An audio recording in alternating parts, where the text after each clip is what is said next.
Atenção. 3, 2, 1, no ar.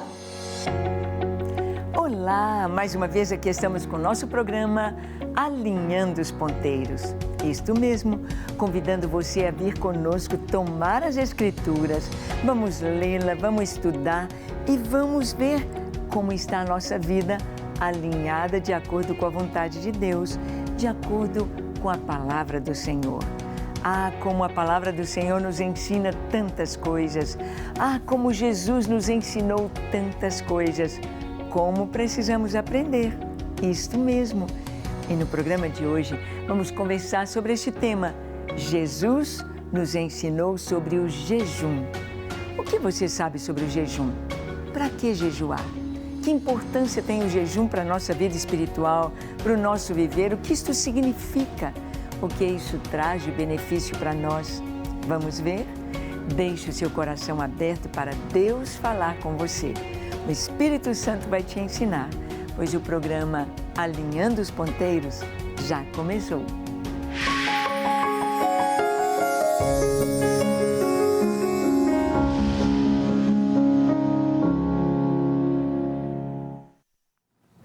Muito bem, nós sabemos que a palavra de Deus é essa palavra tão rica, tão maravilhosa, essa palavra que nos ensina, que nos exorta, que nos conforta, essa palavra que nos traz para nós direção em todas as coisas. Ou seja, a Bíblia tem a resposta para todas as nossas perguntas. E Jesus, quando veio e teve aqui o seu ministério tão curtinho, tão rápido, apenas 3 anos e meio, então Jesus ensinou aos seus discípulos, ensinou às multidões, ensinou para as gerações futuras, ensinou para nós hoje. O que ele ensinou? Ensinou sobre a oração, sobre o jejum, sobre o perdão, sobre tantas coisas tão essenciais para nós. Vamos ver o que Jesus ensinou sobre o jejum? Abra sua Bíblia em Mateus capítulo 6. Nós vamos ler do verso 16 ao 18. Diz assim: Quando jejuardes, não vos mostreis contristados como os hipócritas, porque desfiguram o rosto com o fim de parecer aos homens que jejuam. Em verdade vos digo que eles já receberam a recompensa. Tu, porém, quando jejuares, unge a cabeça e lava o rosto, com o fim de não parecer aos homens que jejuas. Sim, e sim ao teu Pai em secreto. E teu Pai, que vê em secreto, te recompensará. Bem, primeiro aprendemos de Jesus o que está escrito aqui. Quando jejuares. Ou seja, o jejum deve fazer parte da nossa vida. De tempos em tempos devemos jejuar. A Bíblia nos fala aqui que os fariseus, aqueles homens que buscavam estudar muito a Bíblia, que buscavam conhecer bem a palavra, eles jejuavam 2 vezes por semana. Há pessoas que têm o hábito de jejuar 1 vez por semana. Há pessoas que às vezes fazem um jejum de 7 dias, de 14 dias, de 21 dias, o jejum de Daniel, 21 dias. E quando jejuares, para que a gente jejua? Por que a gente jejua? Que poder tem o jejum? Nós sabemos que o jejum é a abstinência, é abster-se de alimentos. Nós também podemos fazer um jejum de atos, de algumas coisas, por exemplo, não assistir televisão, um jejum do celular ou de redes sociais, um jejum de alguns hábitos que nós possamos ter. A abstinência deles é um jejum. Mas, propriamente dito, o jejum vai ser de alimentos. E Jesus está falando sobre pessoas que, ao jejuarem, elas queriam que todo mundo soubesse. Jejuar era algo valorizado, levantava o moral das pessoas e dizia, puxa, ele está jejuando, ele jejua várias vezes por semana, ele é um homem santo, ele é um homem, é uma pessoa que está buscando a Deus. Porque no jejum, por exemplo, havia um dia por ano, em que todos os judeus jejuavam. Era o dia do perdão, ou seja, o dia do Yom Kippur, o dia da expiação, o dia em que toda a nação parava tudo. E eles então faziam uma lista de pecados, cerca de 300 pecados, e pediam perdão, perdão, perdão, o dia inteiro em jejum, sem comer, sem beber, um dia inteiro de humilhação diante de Deus. O jejum vai trazer essa conotação de arrependimento, de limpeza, de perdão. O jejum tem esta direção para buscar a Deus. Nós sabemos que para fazer uma limpeza do nosso corpo, não é? Do nosso trato gastrointestinal, como é importante um jejum. A água, os sucos, não é? Os sucos detox, tão famosos aí, nós fazemos uma limpeza de, às vezes, remédios, às vezes, tantos alimentos tão pesados. E o jejum ele vai trazer esta conotação de uma limpeza física. Mas o jejum também vai trazer uma limpeza espiritual, porque acoplado junto com o jejum, abstinência de alimentos, deve haver uma limpeza interior. Um momento de focar a nossa vida espiritual e dizer, Senhor, me lava, me limpa, me santifica, me purifica, dá-me o teu alimento, dá-me a tua paz, dá-me mais da tua presença. Jejum é abstinência. E então, Jesus vai falar aqui como jejuar. Ele falou assim, olha, você não vai fazer igual as pessoas fazem, muitos fazem, para parecer para todo mundo que estão jejuando, que são espirituais, aí não penteia o cabelo, não unge, não lava o rosto, fica lá não escova os dentes, está ali com o hálito ruim, está ali com o cheiro desagradável porque não se banhou, não se ungiu, não está jejuando. Mas o Senhor Jesus disse, quando você jejuar, não pareça aos outros. Tudo que você fizer de maneira espiritual e para Deus, você faz para o Senhor. Você não faz para aparecer. A sua oração não é para aparecer para as pessoas. O seu jejum não é para as pessoas. É você e Deus. Muitas vezes jejuamos com um propósito de santificação.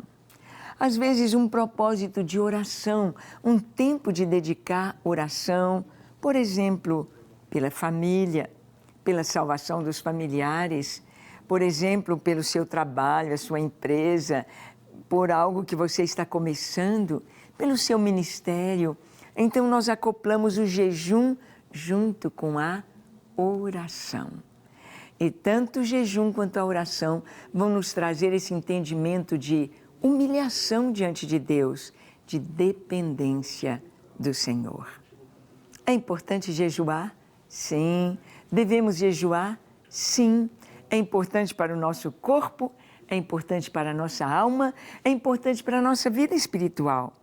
Nós vamos ver aqui o jejum que aconteceu coletivo, um jejum nacional, um jejum como um decreto presidencial, se podemos dizer assim, o que aconteceu na cidade de Nínive, a capital do império da Assíria, para onde o profeta Jonas foi enviado.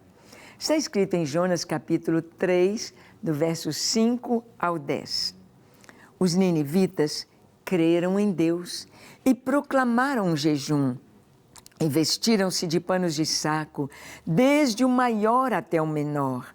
Chegou esta notícia ao rei de Nínive, Ele levantou-se do seu trono, tirou de si as vestes reais, cobriu-se de pano de saco e assentou-se sobre cinza.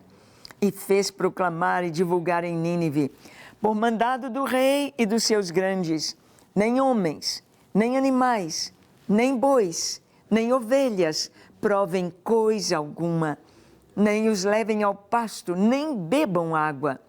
Mas sejam cobertos de pano de saco, tanto os homens como os animais, e clamarão fortemente a Deus, e se converterão, cada um do seu mau caminho e da violência que há nas suas mãos. Quem sabe se voltará a Deus e se arrependerá e se apartará do furor da sua ira, de sorte que não pereçamos? Viu Deus o que fizeram, como se converteram do seu mau caminho, e Deus se arrependeu do mal que tinha dito lhes faria, e não o fez.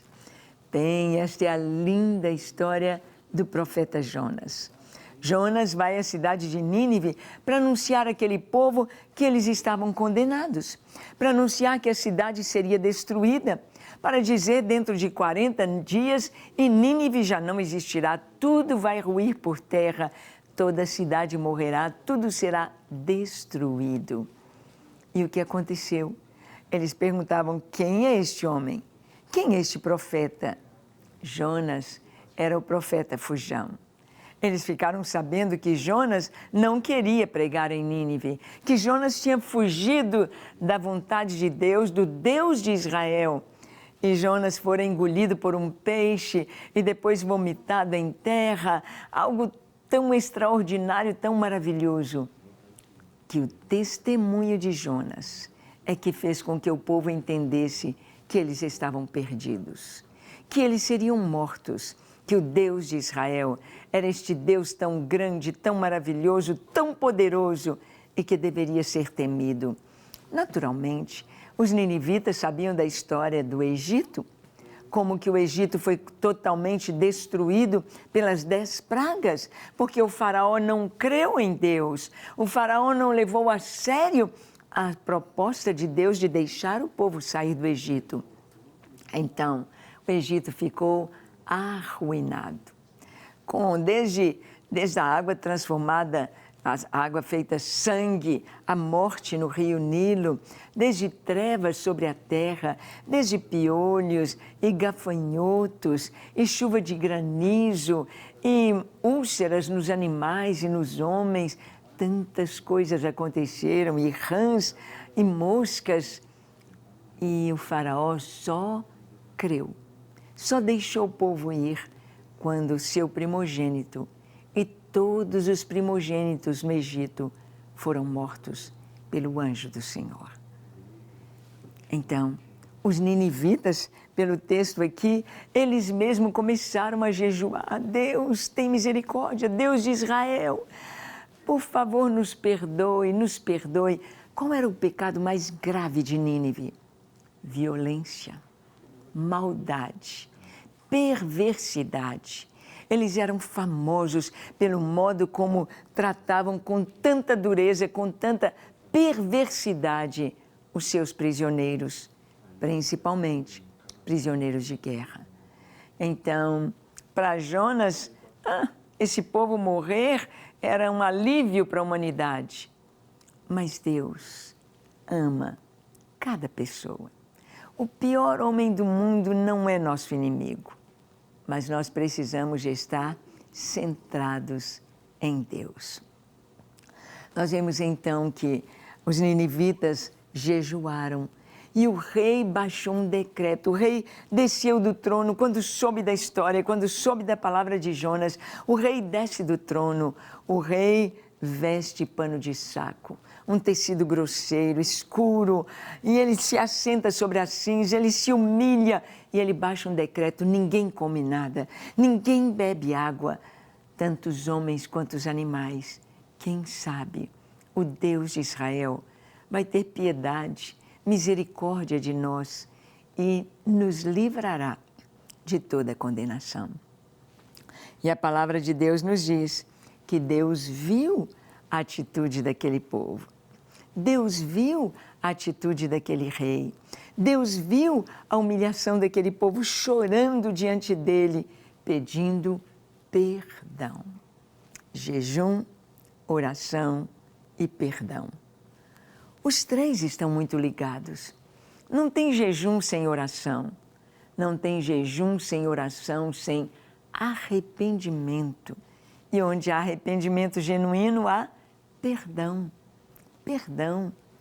Muitas vezes jejuamos pela nação, jejuamos para que Deus possa mover o seu braço em favor de algo que está tão acima da nossa capacidade. Jejuamos e clamamos, e Deus estende a sua mão para perdoar, para limpar e para trazer perdão. O perdão traz a paz. O perdão é uma prova de misericórdia. É Deus não dar ao povo, é Deus não dar às pessoas, às famílias, a cada um, aquilo que cada um merece. Condenação por causa do pecado.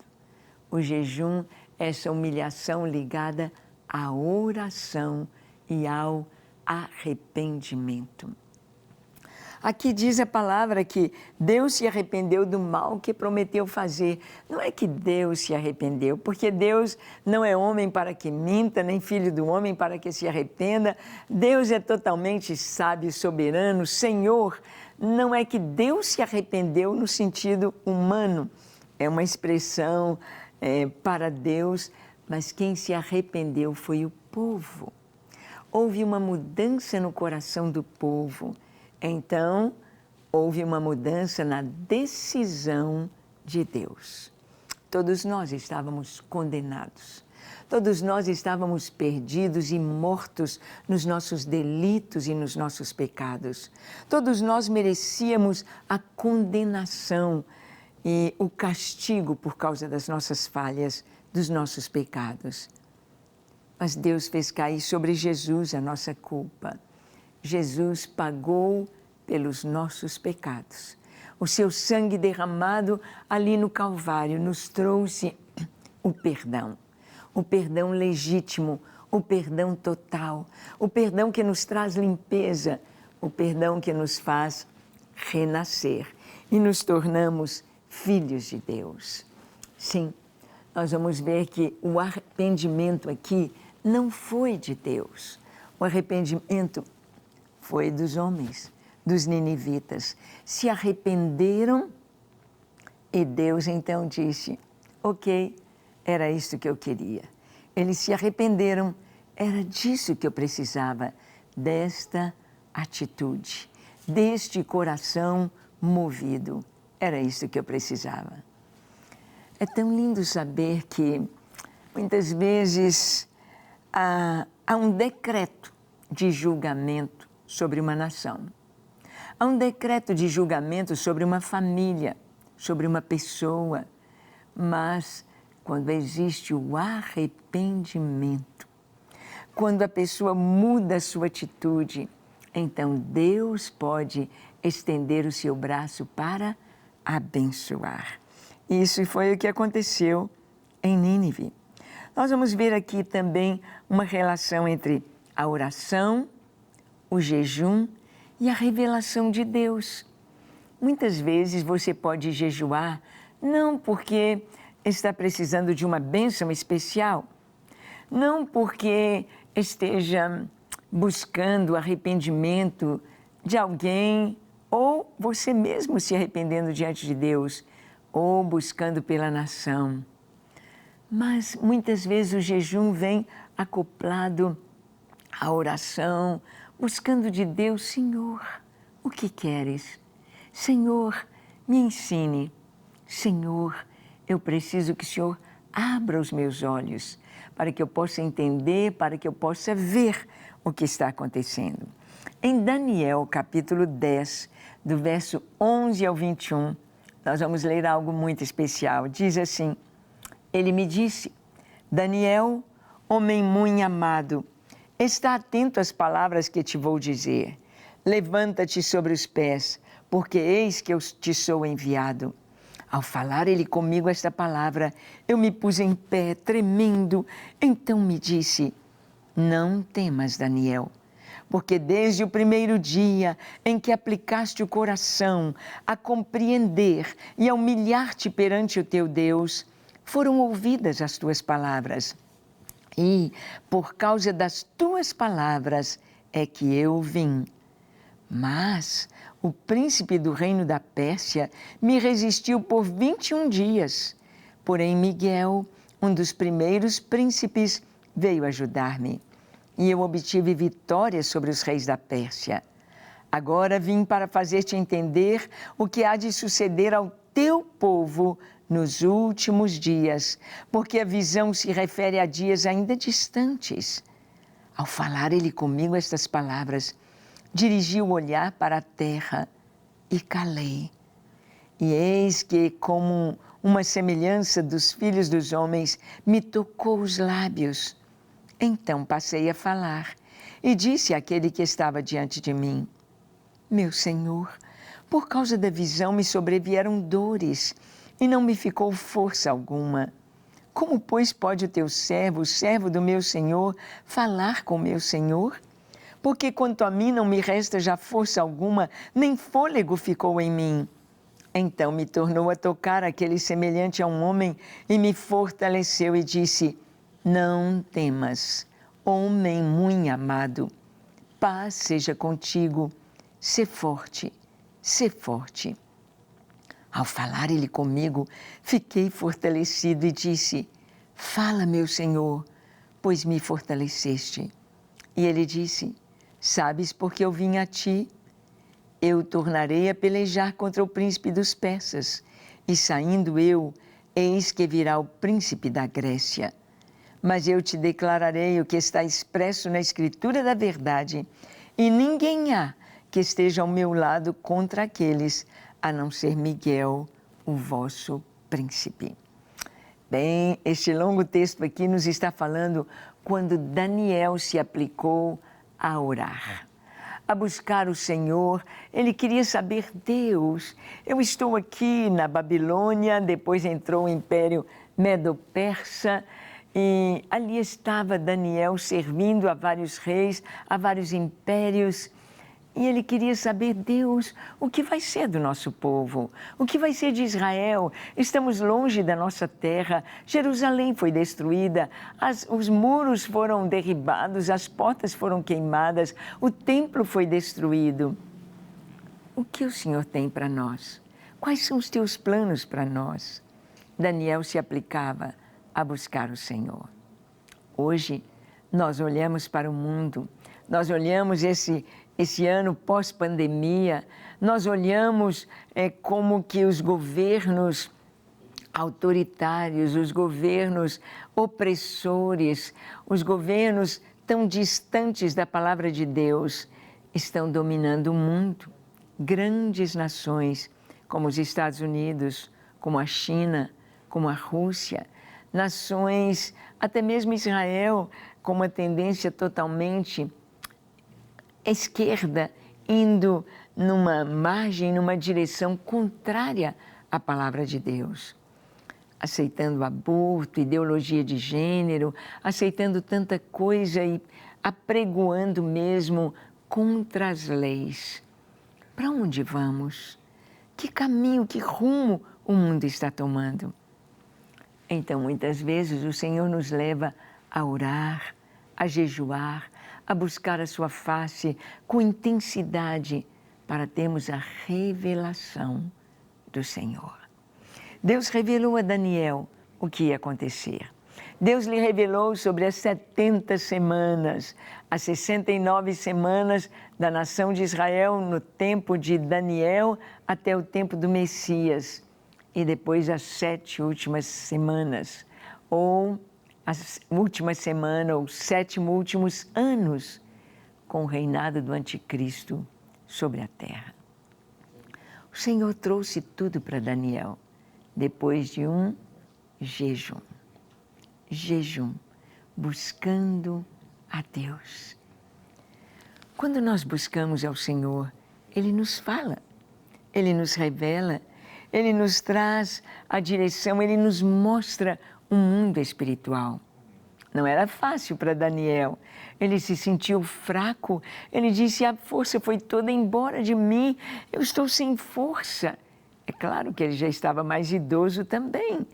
Mas ele disse: eu não tenho forças. E o anjo do Senhor o tocou, o fortaleceu, para que ele recebesse aquela palavra, para que ele recebesse aquela direção, para que ele recebesse aquela revelação de Deus. Revelação de Deus. Crescimento espiritual com o jejum. Se Deus está te chamando para jejuar, jejue. Se Deus está propondo ao seu coração um jejum, faça. Meu esposo e eu, com o ministério Gideões 24 horas diante do Senhor, nós fizemos um jejum durante um ano, das coisas que a gente mais gostava. Para o Paulo, o ano da Copa era um ano de lazer, era um ano em que ele estaria acompanhando o Brasil nos jogos do futebol. Que prazer ele tinha de assistir. E ele jejuou. Nós jejuamos juntos, de televisão, de jornal, de revista, durante todo o ano 2002, depois no ano 2006 e depois também no ano 2010. Jejuamos. E Deus nos trouxe a revelação do Ministério Gideões 24 horas diante do Senhor. Deus nos trouxe a direção. Quando nós vamos fazer um congresso nas nações, a gente conclama os pastores, os irmãos para jejuarem, para buscarem a face do Senhor, para estarmos em jejum e oração, para que Ele nos revele, para que Ele nos fale a sua vontade. Isso foi com Daniel. E finalmente nós temos o jejum dentro da batalha espiritual. Olha o que Jesus disse em Marcos 9, 28, 29. Quando entrou em casa e os seus discípulos lhe perguntaram em particular: por que não podemos nós expulsá-lo? Respondeu-lhes: esta casta não pode sair senão por meio de oração e jejum. Batalha espiritual, libertação com jejum. O jejum fortalece, o jejum comunica autoridade no mundo espiritual, pois houve uma limpeza, houve arrependimento, perdão, purificação, santificação. O jejum está ligado com a oração e a autoridade espiritual. É bom jejuar. Você deve jejuar, orando e buscando a Deus. Não para mostrar aos outros, mas para estar mais pertinho do Senhor. Que tal orar? Vamos fazer isto agora? Feche seus olhos, curve a sua fronte. Se for possível, se ajoelhe. Ore comigo dizendo assim: Senhor, eis-me aqui em Tua presença. Eu louvo o Teu nome. Eu abro o meu coração para as coisas espirituais. Te peço perdão para os meus pecados e me entrego a Ti totalmente, para fazer a Tua vontade, para andar nos Teus caminhos, para glorificar o Teu nome. Ajuda-me a ter uma vida santa, reta, digna na Tua presença. Ensina-me a Tua palavra, perdoa os meus pecados e dá-me um coração puro, em nome de Jesus. Amém, amém e amém. Graças a Deus. É isso aí, é orar, jejuar, se consagrar, buscar ao Senhor e conhecê-lo mais e mais. Que Deus te abençoe ricamente e até o nosso próximo encontro, quando aqui estaremos compartilhando com você a palavra de Deus. Até o nosso próximo encontro.